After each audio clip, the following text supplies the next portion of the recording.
Di tengah maraknya pemutusan hubungan kerja akibat pandemi, Cipinang Food Station justru memperkerjakan ratusan karyawan yang sebelumnya terdampak PHK. Cipinang Food Station merupakan salah satu BUMD penyedia paket sembako untuk program bantuan sosial. Saudara, Cipinang Food Station menjadi salah satu penyedia bahan pokok untuk bantuan sosial yang disalurkan baik oleh pemerintah maupun instansi lainnya. Nah, yang menarik adalah para pekerja yang melakukan pengepakan kantong-kantong sembako sehingga siap disalurkan adalah masyarakat yang sebelumnya kehilangan pekerjaan karena terdampak COVID-19. Nah, saya akan mengajak Anda, saudara, untuk langsung melihat bagaimana proses pengepakan kantong-kantong sembako yang dilakukan oleh para pekerja di gudang Cipinang Food Station. Selalu ada untung di tengah kebuntungan. Ini yang dirasakan para pekerja yang saat ini bekerja di Cipinang Food Station. Di tengah banyak perusahaan lain ramai-ramai merumahkan karyawannya, badan usaha milik pemerintah Provinsi DKI Jakarta ini malah menambah karyawan karena besarnya target yang harus dikejar untuk penyaluran bantuan bahan pokok. Gudang Cipinang Food Station sejak awal April 2020 sudah dipenuhi pekerja. Tangan-tangan sibuk pekerja yang tadinya menganggur karena di PHK, kini bisa berkarya lagi, mencari uang agar dapur tetap ngebul. Imam salah satunya. Rasa syukur tak henti-hentinya diucapkan karena ia bisa terlibat dalam pekerjaan pengepakan sembako ini. Jam kerjanya pun dirasa tak memberatkan. Ia mulai bekerja dari jam 7 pagi hingga 3 sore. Setiap shift diisi oleh 10 orang pekerja yang harus menyelesaikan target harian pengepakan bantuan sembako. Soal gaji tak usah ditanya. Bisa mendapat pekerjaan di tengah kondisi seperti ini saja sudah suatu mujizat. Kalau dihitung per hari 150.000, Bu. 150.000, tapi setiap kita gaji diambil itu gajiannya sebulan. Iya. Sistem gajiannya bulanan, tapi dihitungnya harian? Harian, iya kan. Kalau nggak masuk ya kita nggak dibayar gitu. Iya. Tapi kalau di sini udah tahu kalau masalah kerjanya sampai kapan, saya belum tahu. Alhamdulillah, Bu, dengan 150.000 itu menurut saya udah cukup besar ya. Karena kita juga di sini kita paket ini dapat makan juga, Bu. Upah minimum provinsi 2020 sekitar 4,2 juta rupiah. Kalau dibagi 30 hari kerja adalah 142.544 rupiah. Artinya, upah harian yang diterima pekerja lepas di gudang Cipinang Food Station berada pada rata-rata UMP DKI Jakarta.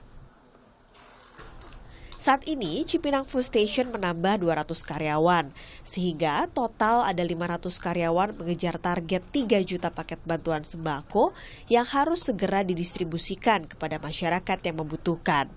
Tak lupa, protokol kesehatan juga tetap diutamakan di tengah kejar tayang pengepakan sembako. Penyaluran bantuan sosial dari pemerintah, khususnya untuk Provinsi DKI Jakarta, sudah memasuki tahap 2. Kita berharap bantuan sosial menjadi salah satu amunisi yang mujarab bagi masyarakat yang paling terdampak agar tetap dapat bertahan di tengah pandemi. Semoga tidak lagi banyak drama supaya selain tepat waktu, bantuan sosial juga bisa tepat sasaran. Dian Silitonga, James, Kompas TV, Jakarta. Saudara, aktivitas di gudang Food Station Cipinang, Jakarta Timur hampir 24 jam tidak ada jeda mengejar target paket bansos untuk dibagikan ke masyarakat terdampak COVID-19. Direktur Utama Food Station Cipinang, Arif Prasetyo Adi, akan menyampaikannya kepada kita. Pak Arif.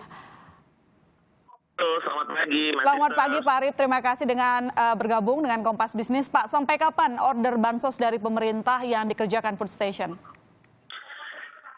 Jadi, selamat pagi dulu buat pemirsa semua dan my sister, bahwa paket-paket sembako ini akan terus dikerjakan untuk pemenuhan kebutuhan masyarakat.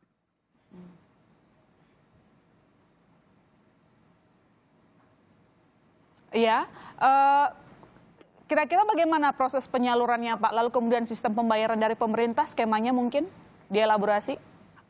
Kalau mengenai penyaluran dan pembayaran. Kalau penyaluran khusus bansos Presiden ini langsung menggunakan PT Pos Indonesia.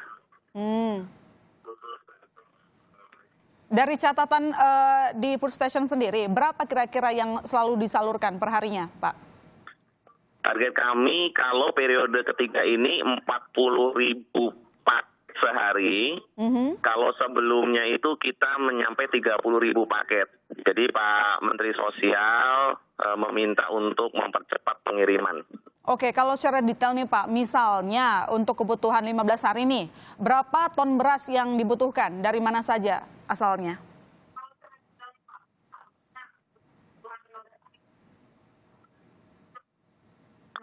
Satu paket itu berasnya 10 kilo. Jadi total 2 minggu yang harus diselesaikan 277.429 paket. Oke. Kemudian kalau teman-teman dari Kemensos masih ada beberapa lokasi yang masih dirasa kurang atau penambahan, misalnya cabai, biasanya kami juga langsung siapkan untuk percepatan pengiriman. Oke, nah kalau misalnya komoditas lain yang langka nih sekarang ini Pak, seperti gula, mencukupi nggak gula? Gula tidak masuk dalam paket sembako baik Banpres maupun Dinsos. Jadi kalau gula, paket-paket sembako yang lain dan food station penuhi 100%. Oke, baik. Nah, ini yang kami tahu Pak, ini kan jumlah pekerja di food station juga bertambah ya. Nah, kira-kira bagaimana nasib mereka setelah pandemi ini selesai? Karena kan ada penambahan total serapan ya untuk mereka korban PHK bekerja di food station. Jadi begini, Pak Gubernur itu, Pak Anies Baswedan secara khusus menyampaikan kepada kami semua di rut BUMD, di food station, menyampaikan bahwa semua kegiatan dari Pemprov DKI dan juga BUMD yang ada di Jakarta itu semua merujuknya harus bisa membantu korban COVID atau orang-orang yang terdampak masyarakat luas. Nah, kebetulan food station mendapatkan tugas untuk penyediaan paket hampir 3 juta paket. Ya, kita langsung melakukan koordinasi dengan beberapa organisasi ormas, organisasi kemasyarakatan, Karang Taruna, kemudian ada orang-orang dari ojol yang terdampak. Nah, kalau sampai kapannya, kita sebenarnya kalau volume pekerjaannya semakin tinggi, kita harusnya bisa melanjutkan. Oke. Karena program ini 6-2 minggu ke belakang, kemudian juga kalau kita lihat volume pekerjaannya memang membutuhkan sekitar 500 pekerja tambahan. Oke, baik. Terima kasih Pak Ari Prasetyo atas... Oh iya, satu lagi Mbak. Oke, baik. Silakan Pak. Kita perlu sampaikan juga teman-teman ini, saudara-saudara kita ini dapat free makan siang. Ya. Kemudian selain upah itu ada free makan siang dan mereka mendapatkan masker, kemudian menggunakan protokol kesehatan dalam bekerja. Oke. Jadi ini sangat baik. Baik, terima kasih Pak Arif atas telah bergabung dengan Kompas Bisnis. Semoga semua berjalan dengan baik dan COVID-19 bisa segera usai.